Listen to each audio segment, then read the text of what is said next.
Baik, sebelumnya Assalamualaikum warahmatullahi wabarakatuh. Perkenalkan, nama saya Akbar Putra Darmawansyah dengan NIM 2410101047 dari kelas Data Mining C. Nah, di sini saya akan membahas tentang tugas praktikum yaitu modul naif bayes.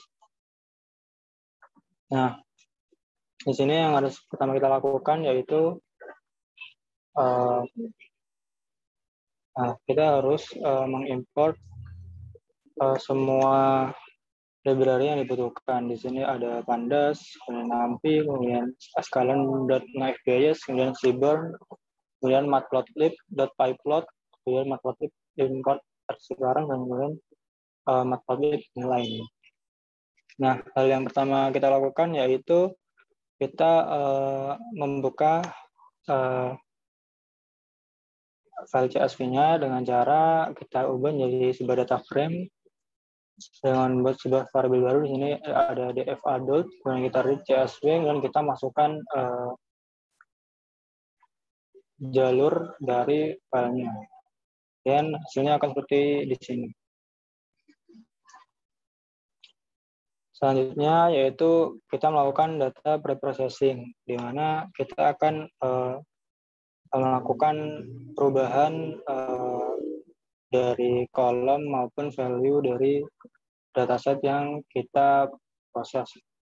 Nah, di sini yang kita drop atau kita buang yaitu ada kolom FNLBGT, kemudian educational 6. Selanjutnya kita membuat salinan dari dataset tersebut yang sudah kita buang kolom yang tadi.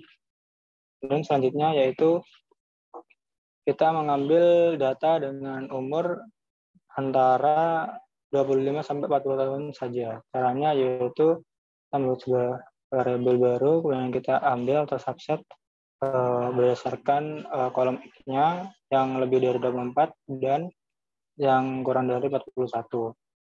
Nah, kemudian kita reset indeksnya. Dan hasilnya akan seperti yang ada pada layar. Nah, selanjutnya kita mengecek data yang kosong. Di sini ada 0 data yang kosong pada setiap kolom pada dataset ini.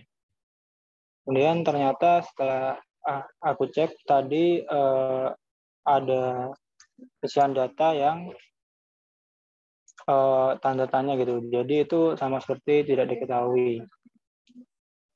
Selanjutnya setelah terdeteksi yaitu ada beberapa data yang memiliki value tanda tanya seperti ini. Nah, di sini ada kolom work class, kemudian occupation, dan juga native country. Nah, selanjutnya yaitu kita memasukkan nilai-nilainya ke dalam data atau kolom work class yang non-S, kemudian income-nya yaitu kurang dari sama dengan 50.000. Oke, selanjutnya yaitu kita mencari value mode atau modus pada kolom work class dan juga kolom occupation.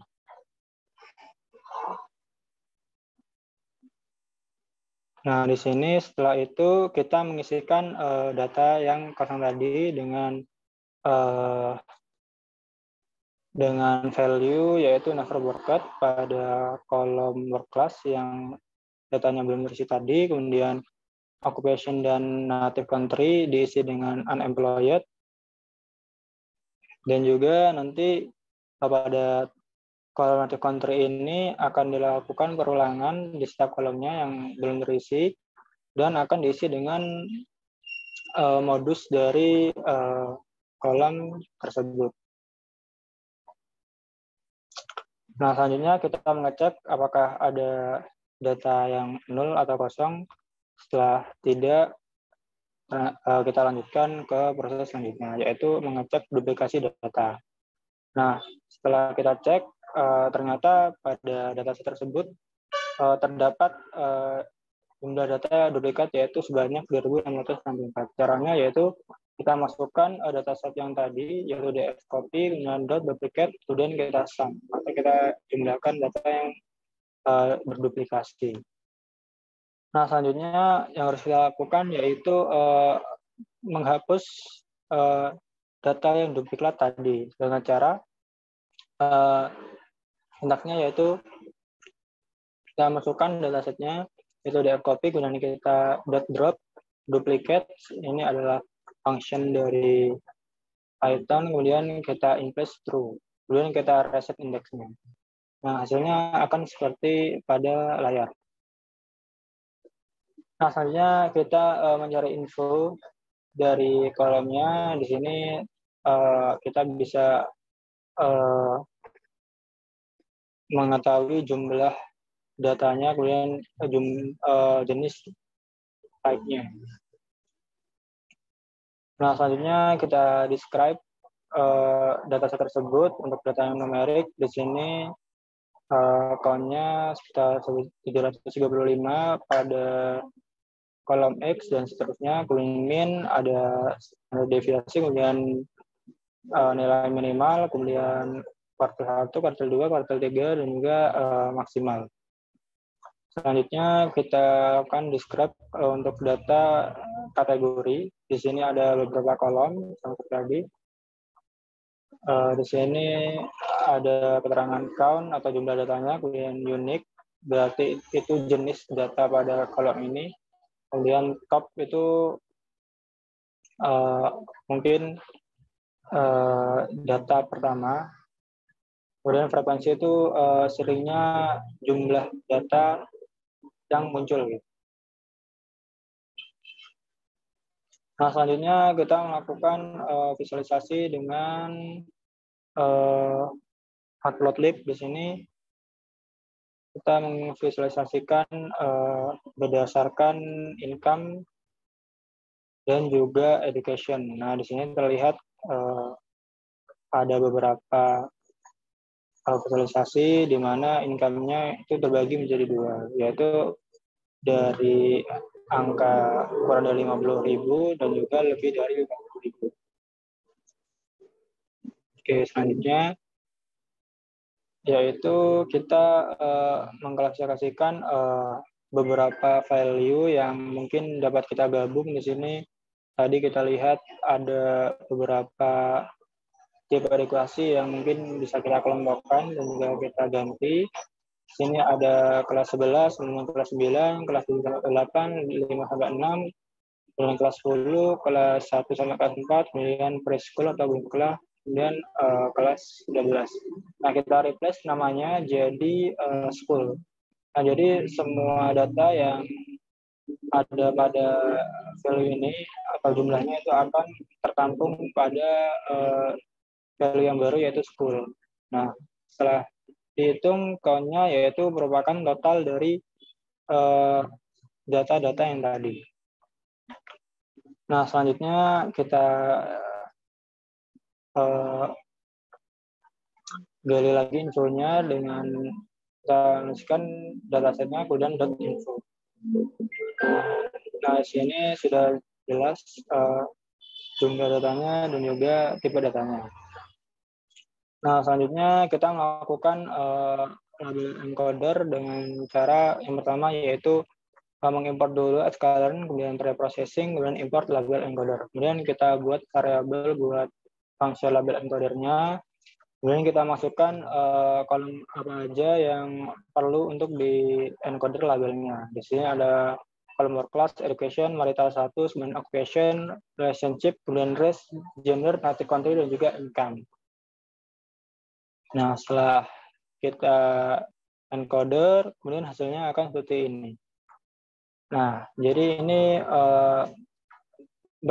nilainya berubah menjadi sebuah angka di mana angka ini mewakili jenis value atau jenis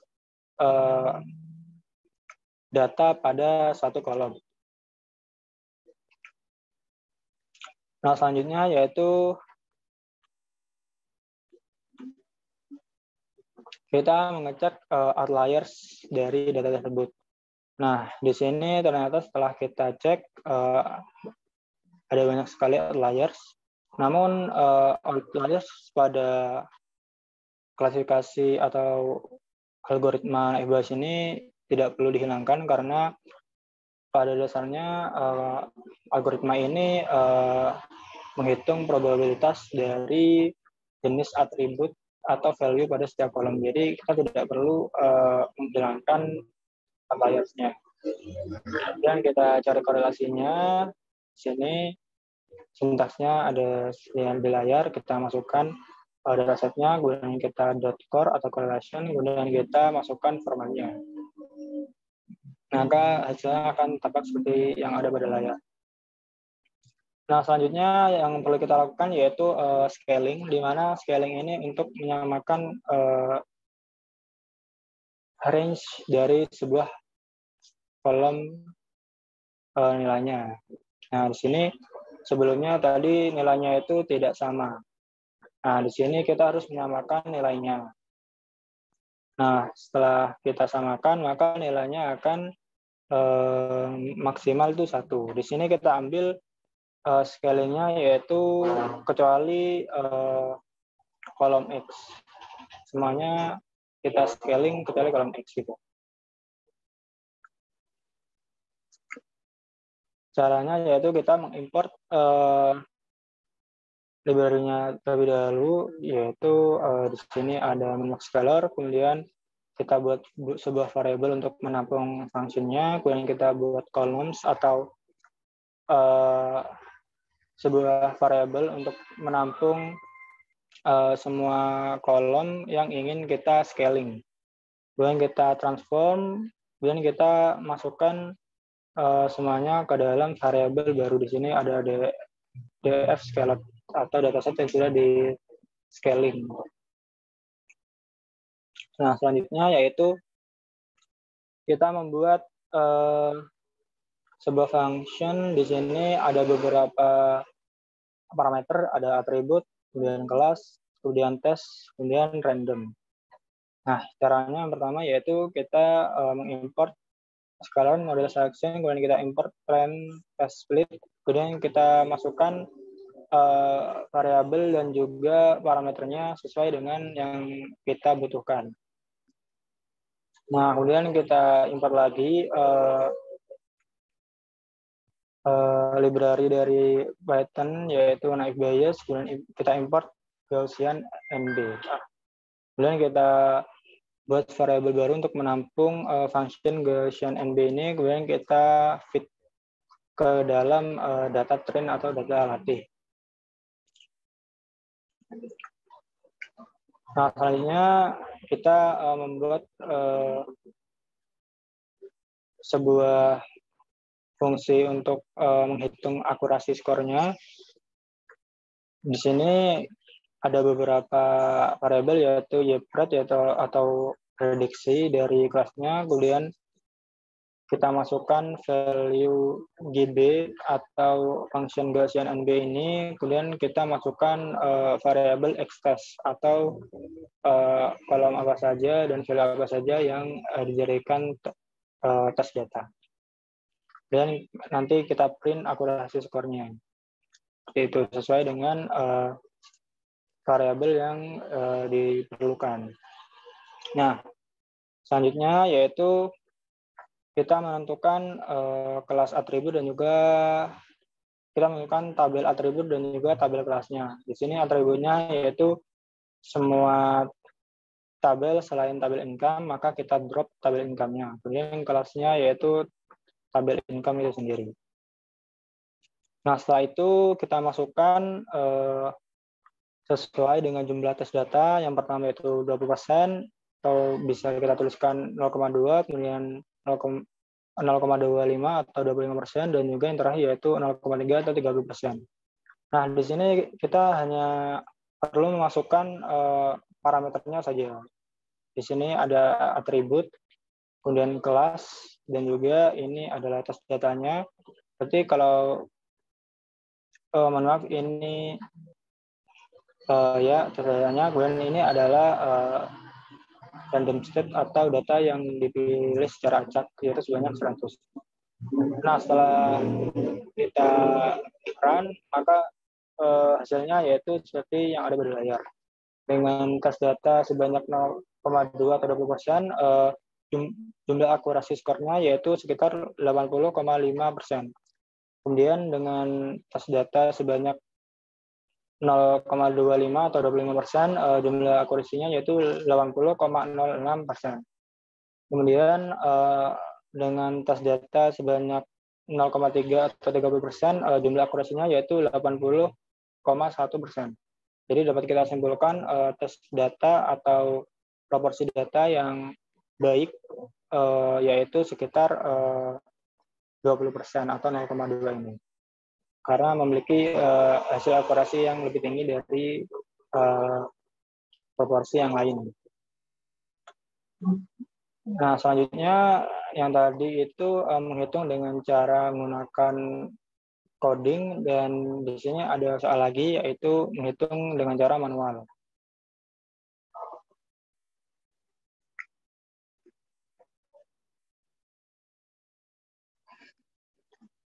Nah, dapat kita lihat di sini ada sebuah tabel di mana sudah ditemukan yaitu tabel keputusan ini menjadi tabel kelasnya, kemudian tabel kecerdasan, kemudian harta, perilaku, dan kesejahteraan itu menjadi tabel atributnya.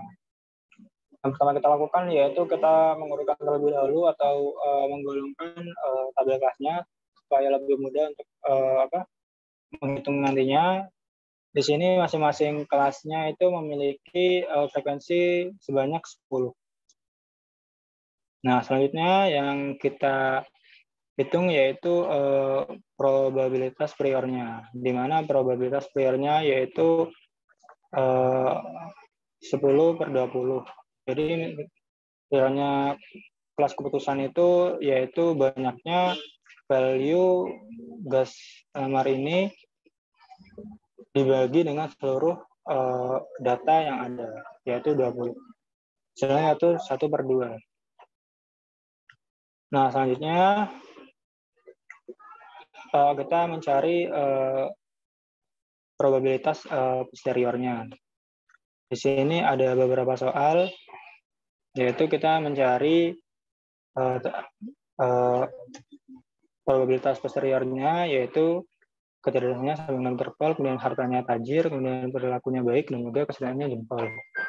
Nah, di sini dapat kita lihat pada tabel kita melihat yang tulisannya gas lamar dulu. Nah, di sini dapat kita hitung yang kecerdasannya Peter Paul itu ada 9. Sini sudah saya batasi per seluruh data yang memiliki keputusan gas lamar, yaitu per 10. Jadi probabilitasnya yaitu 9/10. Kemudian harta tajir dengan keputusan gas lamar yaitu sebanyak 5. Jadi probabilitasnya yaitu 5/10 dan seterusnya sampai dengan atribut di sini.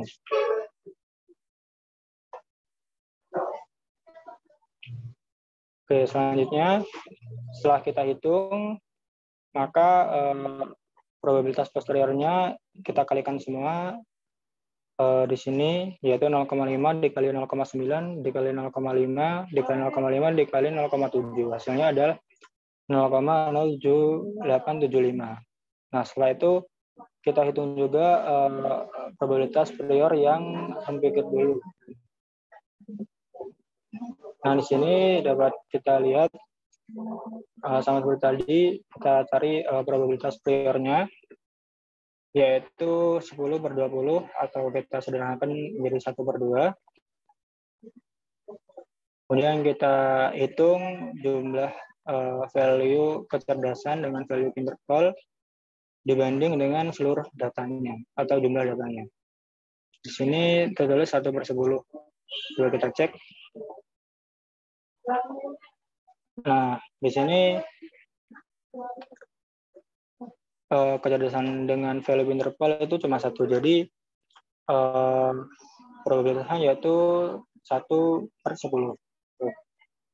Kemudian semua probabilitas posteriornya itu sama seperti yang tadi, kita hitung sesuai dengan jumlahnya. Tabel harta ini dengan value tajir memiliki peluang 2/10, kemudian berlaku dengan value baik peluangnya yaitu 2/10, kemudian kesediaan dengan value jempol yaitu 3/10. Setelah kita hitung, maka hasil probabilitas posteriornya yaitu 0,006. Nah, jadi dapat kita simpulkan jika sebuah user memasukkan value pada sebuah sistem, maka klasifikasinya yaitu gas lamar, karena memiliki probabilitas yang lebih tinggi dari probabilitas yang lain. Hanya sama seperti yang tadi, kita mencari sesuai dengan probabilitas posteriornya. Di sini value-nya yaitu kecerdasan biajasi, kemudian harta, perilaku, kesetiaan, semuanya value-nya biajasi. Kemudian kita mencari probabilitas keseluruhannya. Sama seperti yang tadi, kita hitung semua value yang memiliki value biajasi di tabel kecerdasan, kita hitung jumlahnya. Di sini ada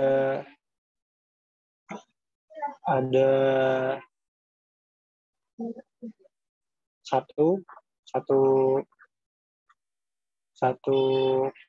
kecerdasan biajasi pada tabel kecerdasan yang memiliki keputusan gas lamar. Jadi kita masukkan peluangnya yaitu 1/10. Kemudian kita lakukan hal yang sama pada semua probabilitas priornya. Dan sama seperti yang tadi, pada soal nomor yang pertama, kita kalikan probabilitas priornya, kita kalikan dengan semua probabilitas posteriornya. Dengan hasilnya yaitu dengan hasil 0,0018. Ini kita cari juga yang prior dengan keputusan mikir dulu. Ternyata setelah dicari hasilnya yaitu 0,0378. Maka dapat disimpulkan ketika kita memasukkan data dengan value yang seperti ini dapat diklasifikasikan hasilnya yaitu mikir dulu. Karena probabilitasnya yaitu lebih besar dengan nilai 0,0378. Nah, selanjutnya soal yang nomor 3, sama seperti yang tadi caranya, kita menghitung semua peluang dari probabilitas posteriornya. Kita hitung, kita bagi dengan total jumlah datanya. Di sini ada perusahaan gas lamar, kecerdasan dengan value biajasi itu ada 1, jadi peluangnya itu 1/10. Kemudian harta dengan agak tajir itu peluangnya 1/10 juga, karena ada 1 cuma di sini. Kemudian perilaku toksik di sini ada 2, berarti peluangnya itu 2/10. Dan kesetiaan dengan value jempol yaitu ada 7, jadi peluangnya itu 7/10. Nah, nanti kita kalikan seperti soal yang sebelumnya, maka hasilnya yaitu 0,007. Nah, selanjutnya kita hitung juga dari probabilitas priornya dengan keputusan mikir dulu. Kita hitung lagi seperti yang tadi, kecerdasan dengan value biajasi itu sebanyak 9. Nah, dapat kita lihat di sini ada 9, jadi peluangnya yaitu 9/10. Terus kita tuliskan di sini, harta dengan value agak tajir itu peluangnya 5/10 karena jumlah value pada tabel harta dengan value agak tajir itu sebanyak 5 dibanding dengan jumlah seluruh tabelnya. Dan perilaku value-nya toksik yaitu peluangnya yaitu 4/10, dan juga kesetiaan yaitu dengan value jempol yaitu sebanyak 3/10.